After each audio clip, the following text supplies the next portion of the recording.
Hello, I'm Gino. Welcome to Dazzle TV.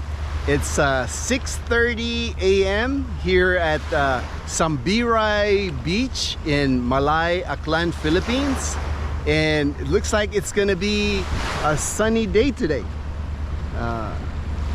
Here's the lighthouse from the beach. I'm walking on the beach here. This is the Sambiray lighthouse. Shout out to Horace. I know Horace and Marie, they really like these lighthouses. Hopefully I can find another one of these lighthouses here in Malay. I remember Horace had a question regarding whether Marie should get her dual citizenship back. That way when they come here to the Philippines, it's just a lot easier process. And he was concerned about what if something happened here in the Philippines and they had to bug out for some reason. Would Marie fall under Philippine law or American law? And I did research online, and there's really nothing I could find that said either way which law would apply when something happens here. But I do have some kind of experience with it. Back in 1991, I was part of the Mount Pinatubo evacuation of Clark Air Base. I was a staff sergeant at the time. I was stationed at Clark Air Base in the Philippines. And when we evacuated, actually during that time, they were even taking people with no American, like a lot of the American soldiers at the time, they had housemaids. They had people, houseboys that were living in their house, or when they lived off base. And what happened during that time, I remember, because I was part of the evacuation. When I landed in Guam, I was kind of surprised, because when I landed in Guam, there was actually people there that were Philippine nationals that made it with us during the evacuation, that they allowed to evacuate the Philippines, because at the time, they considered the volcano to be a threat. So I don't think you're gonna have any issues, Horace, as far as Marie, if she had gotten her dual citizenship. And if not, if you don't get the dual citizenship, she falls under what's called the balikbayan visa. That's how I was when I first landed here in the Philippines in 2011. When you get to the Philippines, you automatically get a 1-year balikbayan visa. Both you and Marie, because you're the spouse. You just have to make sure you bring a copy of your marriage certificate. That way, when you land in Manila Airport, they'll stamp you with the balikbayan visa. And with the balikbayan visa, you're good for a year here in the Philippines to stay. And a lot of people on the balikbayan visa, they just take these little tours out of the Philippines, like from Manila or from Cebu or from Angeles City. You can catch these flights to like Hong Kong. One popular place that I know I took before was in Kota Kinabalu. It's a really, all these flights that are close by, when you take them, they're less than $100 round trip. Well, I don't know now because of inflation, and then the airlines raising the prices, but I'm sure you can still get a pretty good deal. Like if you book your flights like 4 or 5 months in advance, I'm sure you could still get those round trip tickets. And you don't have to stay long at these countries. You can just stay one night at the country, then come back to the Philippines, and you'll get stamped with the balikbayan visa. But if you do decide to get dual citizenship, I would recommend doing it while you're in the United States. Because here in the Philippines, when you apply for dual citizenship, like I did, I had to travel to Manila, and that's where you would have to process your paperwork in Manila, and that's where they have to swear you in and all. A lot easier if you get your dual citizenship while you're in the United States. These guys right here, they just casted out their net this morning to catch fish, and I tried to zoom the GoPro a little bit so you might be able to see it's out there. Their net is a good 100 yards away from the shore, so their net is out there and they're slowly reeling in the net. And they have this device that they're using, all manual operated.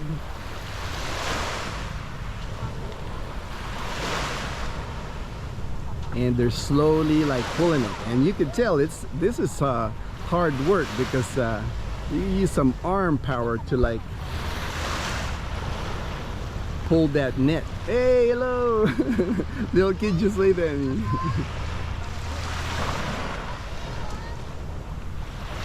And I see this occurrence almost every day from the balcony. Now I'm trying to catch it here close up, and these two kids, they're actually holding on to the rope and just having fun, really. Hello.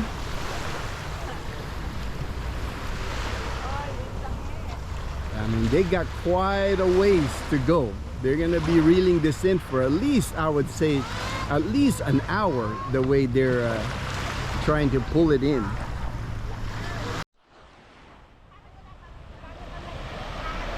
Here's another view of them trying to reel in the net. And that's the pier, the lighthouse.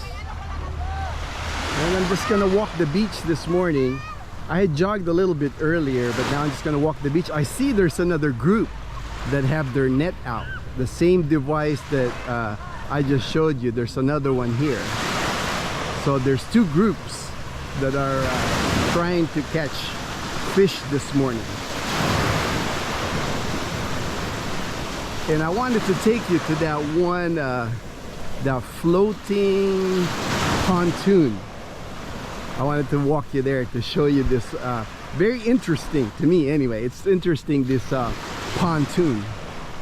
They have these same pontoons when you try to board at Tabun port to go to Boracay, and then when you go land in Tambisaan port, they also have the same pontoon.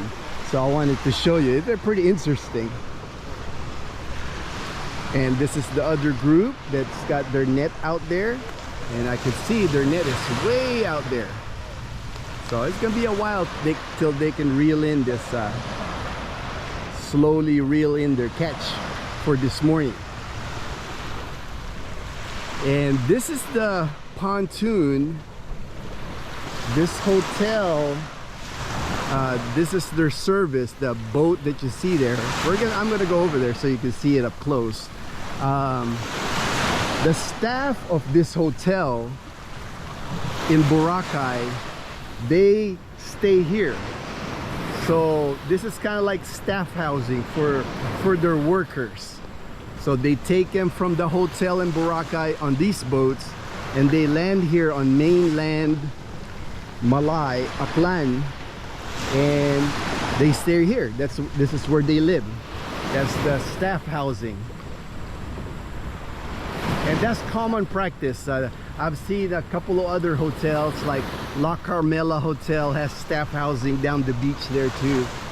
So I wanted to show you this pontoon because this is interesting to me. Anyway, as you can see, this pontoon, it's like made of like plastic drums, it looks like, and they're connected to each other. So when you're walking on this, you're like bouncing up and down these things depending on how the waves are. And I've seen these things like when it's when the waves are strong, people have a hard time walking on it, you know, but I haven't seen anybody fall, so that's a good thing. That's a good thing. But when you go to Boracay, you'll be walking in one of these, and maybe today Basil and I, we're gonna go to Boracay today. Maybe I'll film it today on our way there so you can see. And this is how you would go and then board whatever boat you need to board. The boats just like go up against these, and that's how you board it. on these plastic pontoons.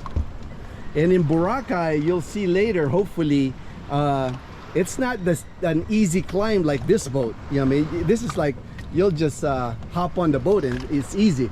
In Boracay, you actually have to climb up it, like a good, I would say 6-7 feet of stairs to get to your boat. So hopefully I can film that today so you can see that.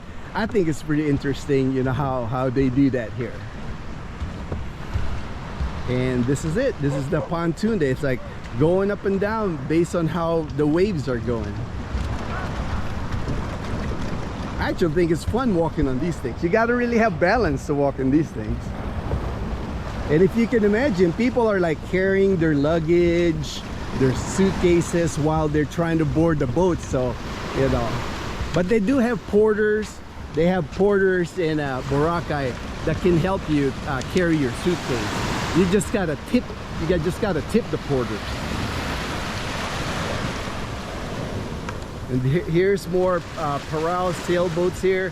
These Parao sailboats, they just line the whole beachfront here, all the way at the end there, and then across the pier. There's more Parao sailboats because this is where all the Parao sailboats that you see in Boracay Island comes from.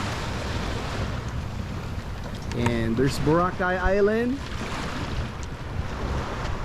Like if I take the Parao sailboat here to Parao Island, 10 minutes tops. You know, these Parao sailboats, they're pretty amazing how fast they go once they catch some wind.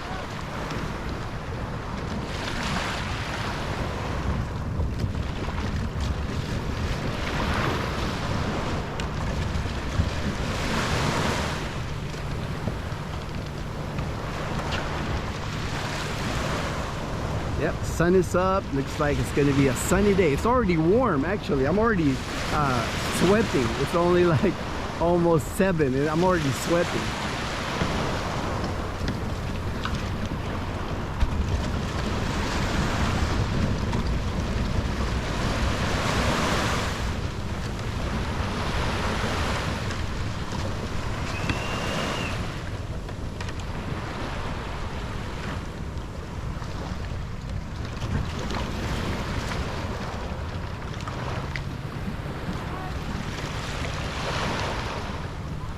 And Dazzle and I, tonight we're supposed to meet a friend of ours to go out to dinner at Boracay. So we'll try to film maybe sunset at Boracay and then maybe a nightlife in Boracay because we'll be there tonight. So we haven't had a video, I think, of like the nighttime in Boracay. So we'll do that when we head there tonight.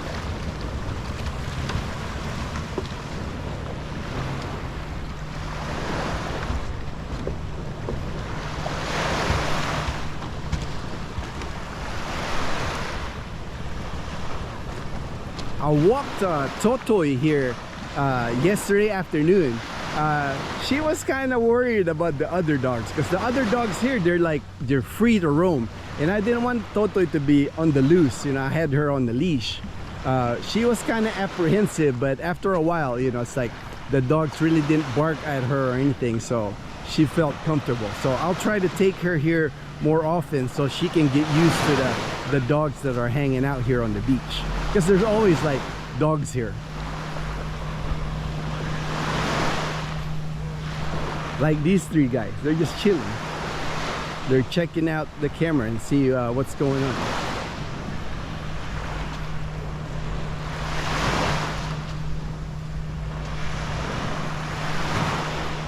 Oh, looks like looks like they found more dogs to like play with. Hey buddy, hey buddy. And fisherman boat.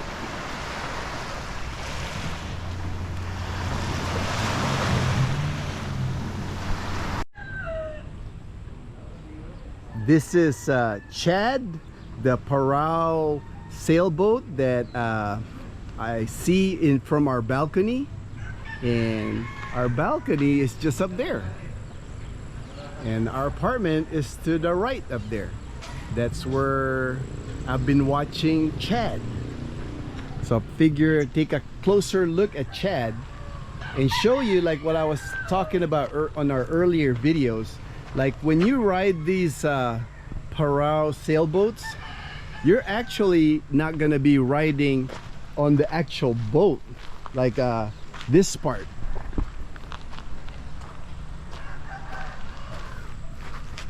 You're not actually gonna be riding there because there's really not a place to ride there. When you ride these boats, you're gonna be riding on this netting.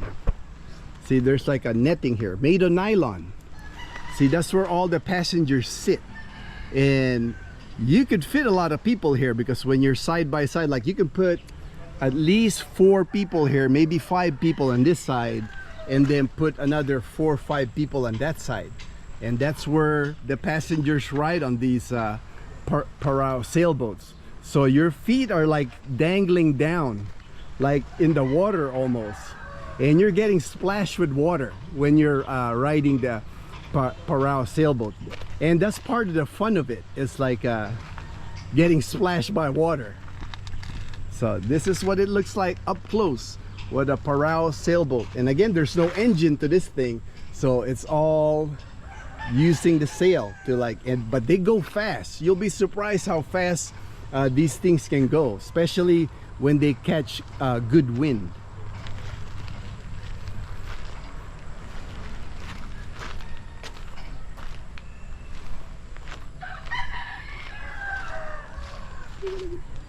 And this is Chad. And these are guys that are so that is Chad.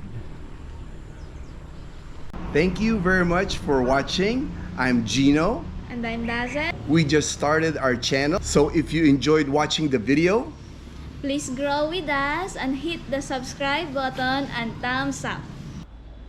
and we are going to keep making videos of our life in Aklan province, Philippines.